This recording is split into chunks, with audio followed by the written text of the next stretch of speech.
Good evening and welcome to Jasper. So we're going to make you fresh mozzarella tonight. We're the only restaurant that I know that makes tableside mozzarella. I start with plain cheese curds, nothing but boiled milk and rennet.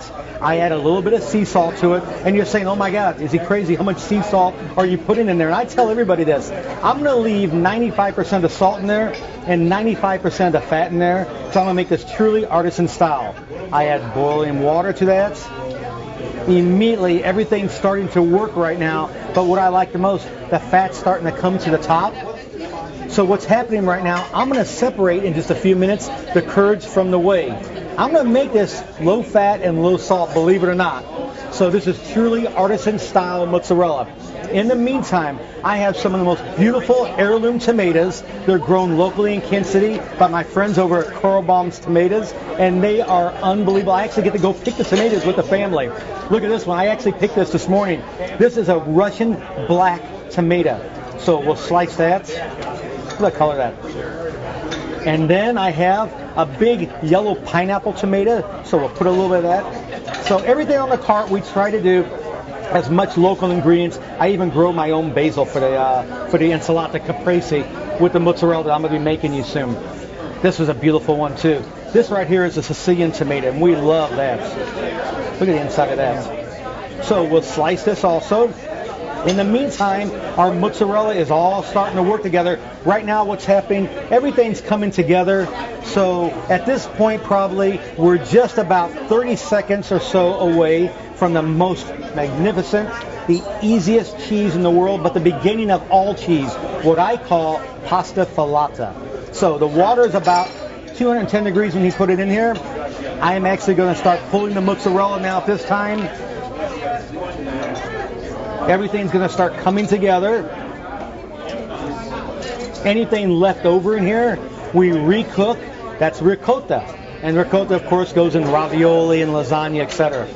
So I start working this, and as I work the cheese, I develop the proteins, and that's what gives our cheese the flavor. So we just continually work this together. In about another minute, everything's really going to be well blended, but I'm looking for a silky outer surface and a warm, creamy center at this time. So I just keep putting it back in to our whey.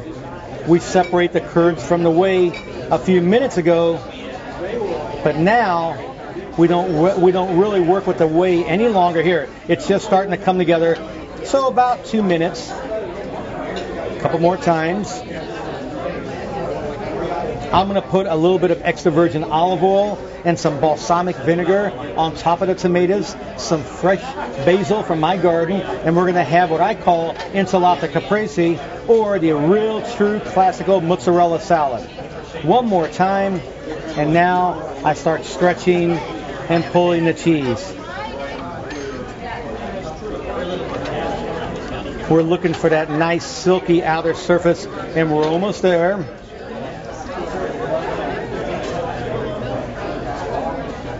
The term mozza in Italian actually means to cap off, and that's what we're going to do. When you go to a grocery store, you get the fresh mozzarella, but it's sitting in the whey and it's chilled. This is the true classical mozzarella right here. And there's your mozzarella ball, just like that. I'll slice that.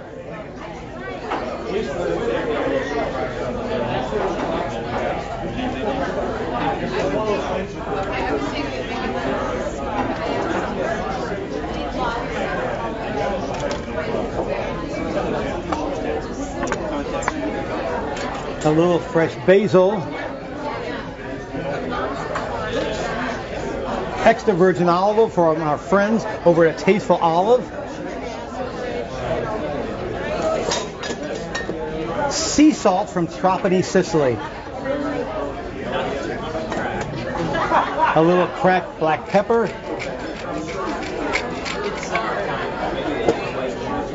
balsamic demi-glaze. I cooked the balsamic vinegar down. And now the fresh basil. And I'm Sicilian, and we grow a lot of basil, and we love basil. So you'll notice in some of the other dishes at the restaurant that we have a lot of basil in it. And there you have it, insalata caprese, or what I call the fiore di latte, the flower of the milk. The tableside mozzarella salad at Jasper's. Enjoy yourselves.